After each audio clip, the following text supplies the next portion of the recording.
दोस्तों, कभी आपने सोचा है अगर आप एक ट्रेन में सफर कर रहे हो और अचानक बाहर की दुनिया खत्म होने लगे, लोग इंसान से दरिंदे बन जाएं और आपके पास बचने का सिर्फ एक रास्ता हो, ट्रेन के अंदर मौत से भागते रहना। आज हम बात करेंगे 2016 में आई South Korean zombie thriller train to Busan की, जहां एक पिता और उसकी छोटी बेटी का सफर जिंदगी और मौत के बीच फंस जाता है। कहानी शुरू होती है एक छोटे से टाउन में। कुछ लोग उस टाउन को सैनिटाइज कर रहे होते हैं और वहाँ पर एक ट्रक ड्राइवर आता है। वो उसके ट्रक को भी सैनिटाइज कर देते हैं। फिर ट्रक ड्राइवर पूछता है, तुम ये क्यों कर रहे हो? तो वो लोग कहते हैं, कोई बड़ी समस्या नहीं है, बस एक लीकेज हुआ है। फिर ट्रक ड्राइवर चला जाता है और रास्ते में ट्रक ड्राइवर को एक कॉल आता है। तभी सामने अचानक एक हिरन आ जाता है। ट्रक उससे टकरा जाता है और हिरन सड़क पर बेसुध गिर जाता है। ड्राइवर आगे बढ़ जाता है, लेकिन कैमरा उस हिरन पर ठहरता है। कुछ पल बाद उसकी टेढ़ी मेढ़ी हड्डियां चटकने लगती हैं और उसकी आंखें सफेद हो जाती हैं। हिरन अब जिंदा है, लेकिन इंसानियत से नहीं, मौत से। हम मिलते हैं सियोक्वू से, एक बिजी इन्वेस्टमेंट मैनेजर जो अपनी जिंदगी में इतना उलझा है कि अपनी छोटी बेटी सुआन के लिए वक्त नहीं निकाल पाता। सुआन की एक ही ख्वाहिश है, अपनी माँ के पास बुसान जाना। उसका जन्मदिन था, इसीलिए वो अपने पिता से बुसान जाने को कहती है। पिता मजबूरी में अगले दिन उसे ट्रेन से ले जाने के लिए मान जाता है। सुबह सुबह वो दोनों KTX हाई स्पीड ट्रेन पकड़ते हैं।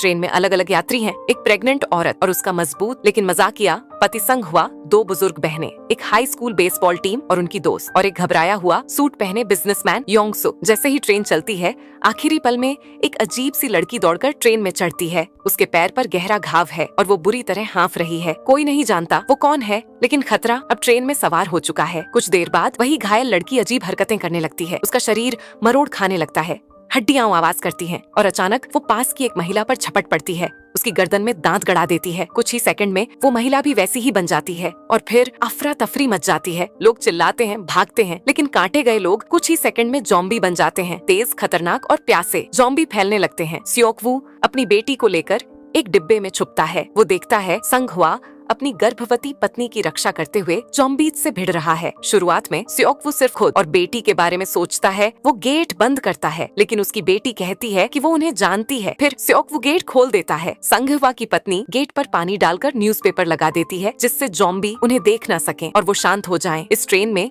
एक लालची बिजनेसमैन होता है और वो कैप्टन से अगले स्टेशन पर ट्रेन रोकने को कहता है। फिर हमें दिखाया जाता है कि शहर के हालात बहुत गंभीर हो गए हैं। टीवी और फोन से पता चलता है बाहर पूरा देश एक रहस्यमय वायरस की चपेट में है। सेना भी काबू नहीं पा रही। बचने की एक ही उम्मीद है, ट्रेन को किसी सुरक्षित जगह तक ले जाना। कुछ लोग हेलीकॉप्टर से भी जॉम्बीज को गिरा रहे हैं। ट्रेन डायजॉन स्टेशन पर रुकती है, जहां सेना मौजूद होने की खबर है, लेकिन जैसे ही यात्री उतरते हैं, उन्हें पता चलता है सेना भी जॉम्बी बन चुकी है। भागम भाग में कई लोग मारे जाते हैं। सियोक्वू को एक जॉम्बी पकड़ लेता है, लेकिन एक पागल इंसान जॉम्बी पर जैकेट डाल देता है और सियोक्वू बच जाता है। सियोक्वू, संघवा और बेसबॉल प्लेयर योंग गुक मिलकर जॉम्बीज को रोकने की कोशिश करते हैं। बाकी यात्री ट्रेन चढ़ते हैं, लेकिन लालची बिजनेसमैन गेट बंद करने को कहता है। फिर हमें दिखाया जाता है कि वो ग्लास गेट टूट गया है और जॉम्बी बेसबॉल टीम पर हमला कर देते हैं, जिससे उनका एक दोस्त योंग गुक नीचे गिर जाता है। सियोक्वू उसे उठाता है और ट्रेन में चढ़ जाता है। वो संघवा को भी अपना हाथ देता है। संघवा लड़ते हुए ट्रेन पर चढ़ जाता है। कैप्टन यहाँ बात करता है कि कौन सा स्टेशन सुरक्षित रहेगा। फिर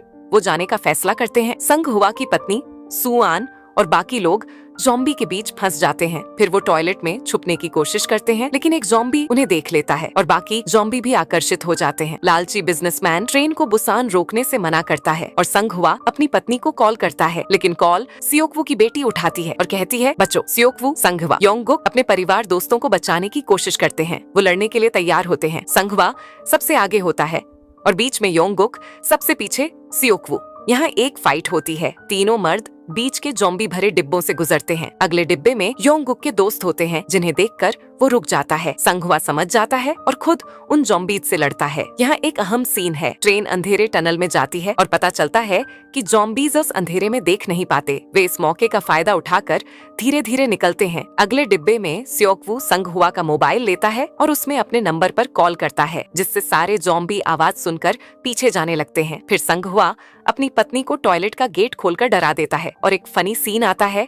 संघवा सियोक्वू से कहता है, अब तो तुम्हें तुम्हारी पत्नी से मिलवा दिया, तुम्हें थैंक यू बोलना चाहिए। सियोक्वू कहता है, सॉरी तो तुम्हें बोलना चाहिए, इतनी घटिया रिंगटोन कौन लगाता है? संघवा कहता है, मेरी बीवी की पसंद है और वैसे ये रिंगटोन हटाते कैसे हैं? इस पर योंगगुक हंसने लगता है। योंगगुक की दोस्त बाकी लोगों को बताती है कि मेरे दोस्त बाकी लोगों को लेकर आ रहे हैं, लेकिन इस पर लालची इंसान कहता है कि वो लोग बिना इन्फेक्ट हुए आ रहे हैं। वो लोग बच बचा कर धीरे धीरे आगे बढ़ते हैं। तभी ट्रेन टनल से निकलती है। सियोक-वू और पागल इंसान फंस जाते हैं। तभी पागल इंसान शोर कर देता है जिससे सारे ज़ॉम्बी उन पर अटैक कर देते हैं। जब ये सब लोग अपने सुरक्षित डिब्बे तक पहुंचते हैं, अंदर मौजूद योंगसुक और बाकी यात्री उन्हें घुसने नहीं देते। उन्हें डर है कि शायद ये इन्फेक्टेड हो। वो गेट खोलने नहीं देते और यहाँ संघहुआ को एक ज़ॉम्बी काट लेता है। वो अपनी पत्नी और सियोक-वू को जाने को कहता है। संघहुआ बाकी ज़ॉम्बी से लड़ता है, उन्हें रोकता है। सियोक-वू उस गेट को खोल देता है और वो अंदर आ जाते हैं। वो लालची इंसान बताता है कि ये सब इन्फेक्टेड हैं, इन सबको बाहर निकाल दो। बाकी सब डर जाते हैं और इन्हें बाहर निकालने को कहते हैं। मजबूरी में हमारे हीरो और उनके परिवार को अगले डिब्बे में अलग कर दिया जाता है। यहाँ फिल्म दिखाती है कि कभी-कभी इंसान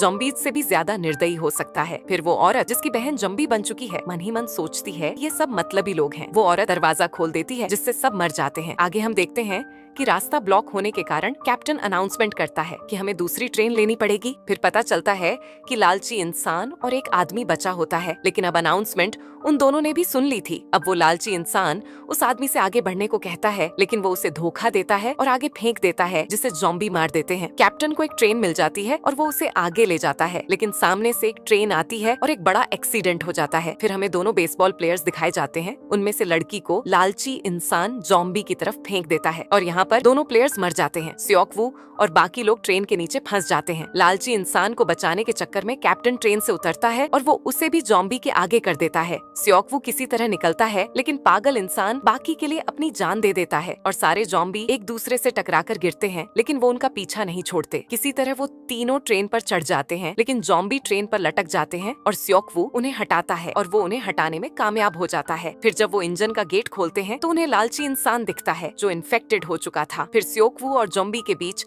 फाइट होती है और वो अपने आप को चेन से बांधकर उसे नीचे गिरा देता है, लेकिन इस दौरान उसे भी ज़ॉम्बी काट लेता है। उसे पता चलता है कि वो भी थोड़ी देर में ज़ॉम्बी बन जाएगा, इसीलिए वो अपनी बेटी और संघहुआ की पत्नी को इंजन में बैठाकर खुद ट्रेन से नीचे कूद जाता है। आगे रास्ता ब्लॉक होने के कारण ट्रेन को रोकना पड़ता है और वो दोनों उतरते हैं। टनल के उस पार आर्मी वाले होते हैं जो उन्हें ज़ॉम्बी समझते हैं और गोली मारने वाले होते हैं, लेकिन तभी सुआन अपनी माँ के लिए तैयार किया गाना गाने लगती है। उस मासूम आवाज में पूरी फिल्म का दर्द और उम्मीद समा जाती है और पर्दा गिर जाता है।